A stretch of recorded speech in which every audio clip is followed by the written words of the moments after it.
and on-campus planning, buildings, and grounds please come to order. Our first item is the consent agenda, and the only thing on it is the minutes of the meeting of March 24th, 2020. Anyone wish to pull that item? Seeing none, the minutes are approved. We have one item on the discussion agenda. It is the CSU Fullerton Student Housing Phase 4 project, requesting approval to amend the 2020-2021 capital outlay program and schematic design and approval to issue system-wide revenue bonds. This item will be presented by Steve Relier, President Vergee, Vice San Juan, and Robert Eaton. Thank you, Chair Carney. This item seeks Board of Trustees approval on 3 actions relating to the proposed CSU Fullerton Student Housing Phase 4 project. First, an amendment to the 2020-2021 capital outlay program to include this project.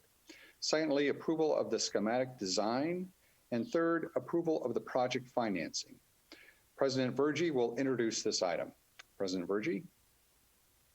Thank you, Executive Vice Chancellor Relier, and good. My notes say good morning, good afternoon, everyone. I was optimistic.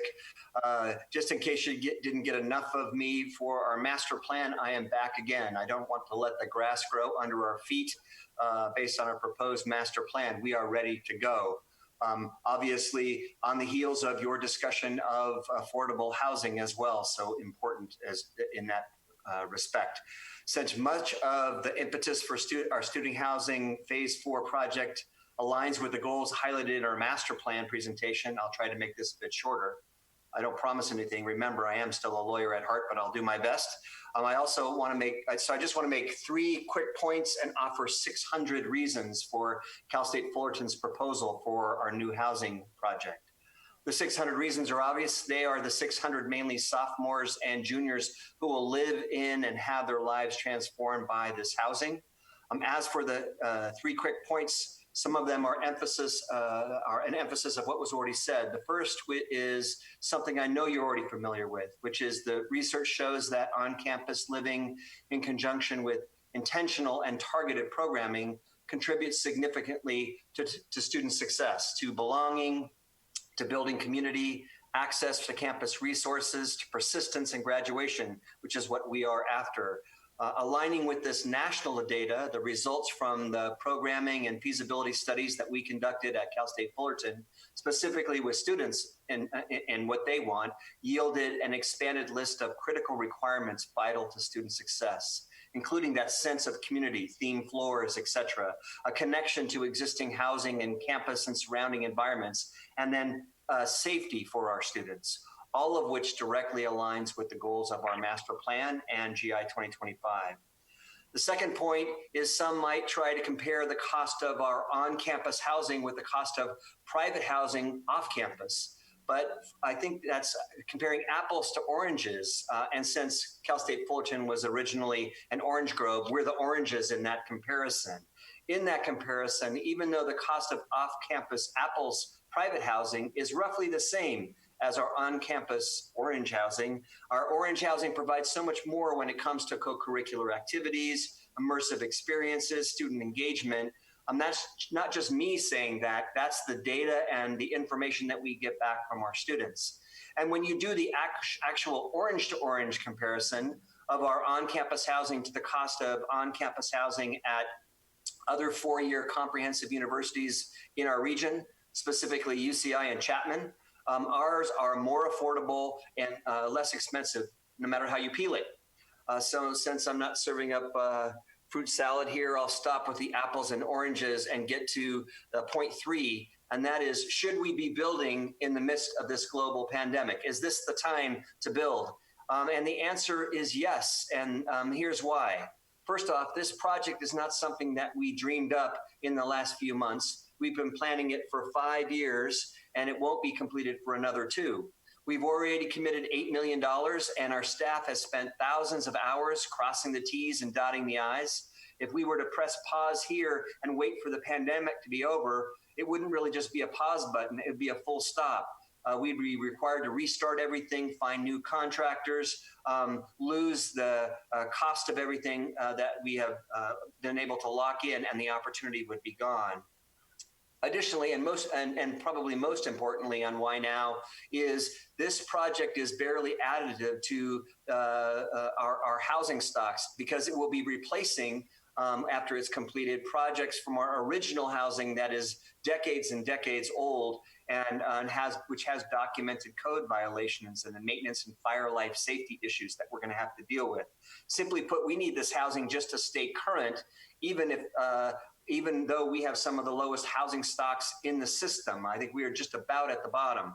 And as you heard when I described our master plan, our idea is for a transformational university. So we're looking to increase community involvement on campus and campus building. This project will increase our inventory for a net gain of only about 200 beds, but without this project, we'll be 1,000 beds behind.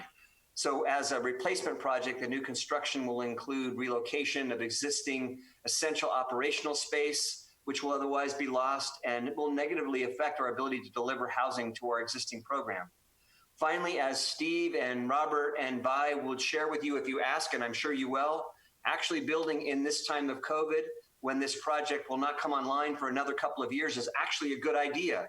Interest rates or the carrying costs of money are at all-time lows. Construction costs will only go up when COVID is over and the economy picks up. And as a result, we were able to negotiate some significant savings with our contractor as part of this program. So you've survived another Virgie diatribe, and I appreciate your time and patience and consideration. If it were not so vital, if we were not virtual, rather, I'd give you each an orange to say, hey, reflective of who we are and where we're going. But instead, I just hope that you'll consider this project as something that is really additive to our community, to where we want to go with the master plan that you were just looking at.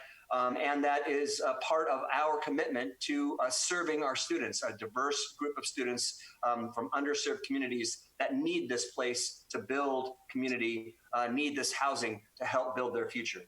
Thank you so very much. And with that, I'll turn it over to Vi. Thank you, President Virgie. Next slide, please. The location of the proposed housing is on the east side of campus, outlined in orange, staying with the orange theme there. Next slide. The project will construct a 6-story building with 3 wings. The 600 student beds will be in semi-suite housing, typically with 8 students sharing 4 bedrooms and 2 baths. The project also includes 15 resident advisor rooms and 2 graduate staff and graduate student apartments. It will target leadership in energy and environmental design silver. There'll be natural ventilation, high efficiency water fixtures, high efficiency laundry units, and drought tolerant landscape. I'll turn it over to Robert Eaton on the financing for the project.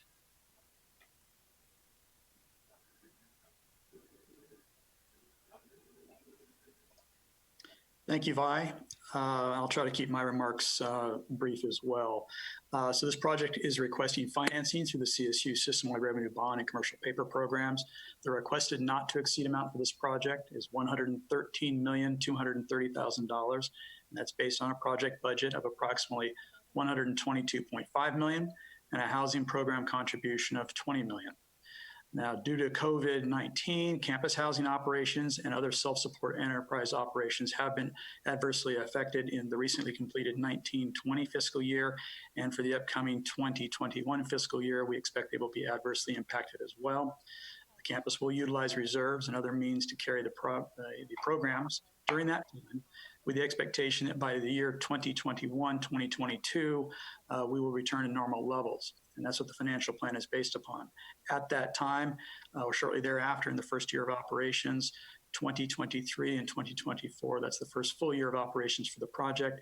We expect that both the campus ratios as well as the housing ratios will be in good shape. They will exceed the CSU benchmarks on debt service coverage tests. So with that, I'll conclude the presentation, and we're happy to address any questions. Thank you very much for the presentation. Do we have trustees who would like to ask questions? Yes, we do. Trustee Sebelius. Well, I would like to continue then with my point. This is a beautiful housing project. It's maybe not only an orange, but a mango. And I'm totally okay with a campus building wonderful facilities for the students. I see in the data and the agenda that the campus in Fullerton does not have an on-campus housing requirement. Then it's totally okay with me. If I go to the market and I want to buy fruit, and I have a choice between a cheap apple and a delicious but expensive mango, I would like to have the choice and not be forced to get the better one at a higher cost. So if Fullerton believes that they can build these wonderful facilities and there's student demand and the students will enjoy it, then I'm all for it. But I find it, again, unethical that we build expensive student housing and then force freshman students and sometimes even sophomore. I think there are some sorts even to have a sophomore on-campus requirement. That I simply find wrong. If we do this, then we really, really have to offer them a low-cost housing option. And then if it's a student choice to live in posher facilities on a different campus housing, then the students are to blame. But forcing students into expensive housing is not right, in my opinion. But I'm all for this Fullerton project. It looks great. The students will enjoy it. And if they can choose or not to choose to live in there, I'm absolutely okay with it. Thank you, Rami. Trustee Fong. Thank you. And thank you, President Virgie, for addressing why we should continue with phase 4 of this project. I do have some other questions with regard to costs. With the student housing costs, what will it be in comparison to off-campus housing? And, we have a concern about affordable housing across the state, but in particular in Orange County. And I was wondering if, in comparison to nearby schools in Orange County, where do our costs stand as well? And then also I'd like to address that it says that it's LEED Silver equivalent, and I would like to know the reason for that. And also, if we had gone with platinum or gold, what those cost differences would be. Thank you. Sure. With respect to comparison to off-campus housing where there's no programming involved at all, basically a single, double, or triple in the apartments surrounding the university, our costs are roughly comparable. They're within a couple of $100s of each other. So they are roughly equivalent. The cost of housing in Orange County is significant already. In comparison to comprehensive four-year universities, the two that are the best comparators for us are Chapman, a private liberal arts university, and UCI, our sister state-funded university in Orange County. And our costs for housing are significantly lower by a couple of thousand a year than UCI and Chapman. So we are working on on making sure that our housing is affordable, but we are careful to make sure that it's affordable, but we're still providing the programming that is necessary. We also approach it, if we don't build this housing, we won't have any housing for kids to live in. So we also approach it from finding resources for those students who want to live on campus, who need to live on campus, like our Guardian Scholars, our Project Rebound Scholars, our athletes, et cetera. We help fund that through scholarship and fundraising as well. With respect to the LEED Silver equivalent, it's LEED Silver equivalent because we're meeting all the requirements of LEED Silver, but we're not seeking the actual certification, which costs, I think it's about $250,000 or something like that to get the certification. So we will meet those requirements. It would have been significantly more expensive for us to meet the requirements for LEED Gold, I think, or Platinum. I think it's 2 or 3 times that in order to do that. And we wanted to be environmentally conscious and clearly caring for the environment, but still keeping the costs as low as possible in the circumstances, because we are building housing for students that we need to make affordable. Thank you. Trustee Adamson.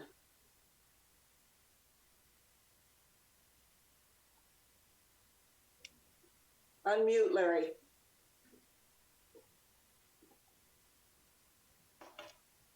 I'm not sure I'm still on mute with my voice, but anyway, I noticed in this report that this building is only 63% efficient. It's usable space to what we're building. Is there a reason in this design that the efficiency is so low? Well, I did go back and look at the comparison with the last two housing projects that came forward to the board on that issue, which is the San Jose State and the Long Beach projects, and they were 65 and 66% efficient. So they had roughly the same efficiency. But I also went back, Trustee Adamson, and asked my folks that are intimately involved with it why that number is what it is. And you'll notice that in the schematic plans that the first floor of this project is operational and programming space as opposed to beds. And that is because we are going to have to tear down our operational and programming space regardless of whether we build this in the future. And so that reduces the efficiency when you're just looking at a bed efficiency for people sleeping there.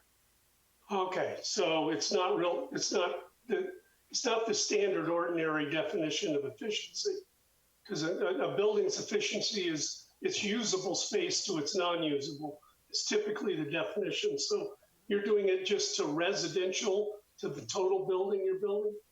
That's my understanding, as this is for the use of the efficiency refers to the number of a space for students to live in, as opposed to the other space that we're using for programming and maintenance and office space, et cetera.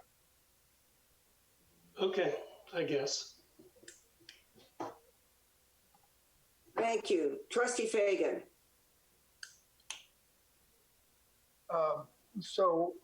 Trustee Sebelius has brought this up a couple times about requiring freshmen to live on campus. And I think I understand the reason, and I think I'd probably support it. But is there just somebody who could, this is a little off Fullerton, but who could give us a 90-second answer to Trustee Sebelius' explanation? I would maybe see if President Delatorre, as an example of a campus that requires students on campus. Adela, if you're on the line, you may want to address that. As Adela's coming on, Doug, I mean, one of the main things is it's a best practice for retaining first-year students and having them make progress to their degree in that first year. It's one of our best practices in the graduation initiative, and San Luis Obispo and San Diego and others have adopted that with some degree of success. But if Adela's on the line, she can flesh in with some numbers. And if she isn't, I know, well, Lolo Hong, and I don't know if Lolo is still on the line, but you know, this is an area that she's very familiar with and has become familiar with a lot of national studies on the importance of students living on campus. And it is one of those key student success strategies, right? Yes, I can speak briefly to that. So I think, actually, Steve, you addressed it. A couple things, Trustee Sebelius, I want to emphasize is that. Hello. Hello? No. Hello? Is that, first of all, we don't, as you now know, not all of our campuses require that on-campus residency for either the first and or second year. There are a few campuses that also are looking for sophomore year residency requirement. So it's only a small number of our campuses, and it's a choice that they're deliberately making to support the mission of their institution, the type of educational experience that they are trying to provide for their students. And students who apply to these campuses campuses are aware of these living requirements and oftentimes will choose the campus specifically because they're looking for that kind of experience or their families are wanting that kind of experience. So I want to make sure that this idea that it's a compulsory living on campus isn't quite the way I would characterize it, because students know that at the time that they apply and accept an offer of admission to the institution. The second piece that I wanted to emphasize is this is why I think reform of financial aid in the state of California has been such an urgent need, is that the historical emphasis on supporting and providing need-based aid and funding aid to support tuition and fees, while laudable and must be continued and increased commensurate with the cost of education, has not taken into account the total cost of attendance, which includes the housing and the dining costs that students incur while they're going to school. So that, as we've heard before in the past, those are important efforts that we're making to make sure that we are supporting financial aid for students' total cost of attendance, and that aid packages reflect that, and the cost of housing and dining are included. And the last thing is I do just want to emphasize, and it's been made several points, that comparing the costs of on-campus residential experiences with off-campus housing are in fact not the same. And so the idea is that there's value that is accrued by the educational, developmental, learning, and leadership experiences, as well as community building efforts that our students experience by residing on campus, that cannot be counted in the same way by simply having a roof over their head or a place to go home to in the evenings in the off-campus setting. So there's, again, plenty of research, and would be happy to share that with you to demonstrate the value of a first-year residential experience, should a campus elect to offer that. Sorry, this is by, I think President De La Torre was coming in, but I think for both San Luis Obispo and San Diego, another issue was the local community wanting to have the students on the campus versus going out into the local community. There were a number of kind of town gown problems the campus was starting to address by bringing them on campus. And just to Trustee Adamson's questions, I think the efficiency may also be related to the bridge. So there's some study program space in one of the connecting units between the wings, but that could also be driving the efficiency to be slightly lower, just to clarify. Sorry, President De La Torre. Yes, we have been very successful with the sophomore program.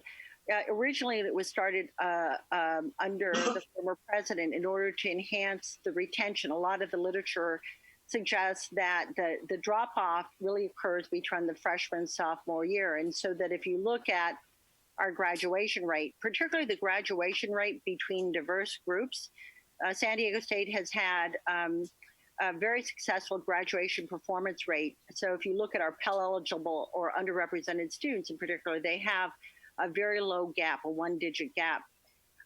The other piece that's important was that given the cost of housing around San Diego, it actually is fairly competitive given the support structure, as well as there were major concerns around the town with mini dorms. This has been a major complaint for many, many years, where particularly our sophomore students would cram into houses that were converted into several rooms. And this created a lot of tension around the campus itself. I would say, generally speaking, we don't have a problem filling the rooms at all. Of course, during COVID, we've had to reduce density significantly. But we also have a huge co-curricular component that is very, very important, supporting students in different areas, whether it's in the laboratory sciences, performing arts, or in the humanities. So it has been, I think, a very successful program. Unfortunately, this year, because of COVID, we are no longer, we had to postpone it. Okay, thank you all very much. This concludes the discussion. The CSU Fullerton Student Housing Phase 4 project, approval to amend the 2020-2021 Capital Outlay Program schematic design and approval to issue system-wide revenue bonds is an action item before the joint committees on finance and campus planning, buildings, and grounds. Only committee members may vote at this time. Trustees, be sure to unmute. And Ms. Kiss, would you please call. Oh, yes, I'm sorry. Thank you, Jack. Do we have a motion? Could we have a second? We have a motion and a second. Second. Excellent. All right, Ms. Kiss, would you call the roll, please?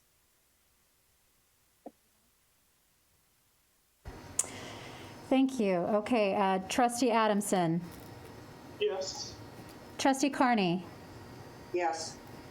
Trustee Eisen, Yes. Trustee Fong, Yes. Trustee Kames, Yes. Trustee McGrory, Yes. Trustee Morales, Yes. Trustee Sebelius, Yes. Trustee Simon, Trustee Taylor, Aye. Chair Kimball, Yes. Chancellor White. He's thinking about it. I was trying to find the unmute button. Yes. Thank you. The motion passes. Thank you. This concludes the business of the joint committees. Chair Kimball, I turn the meeting back over to you. Thank you, Trustee Carney.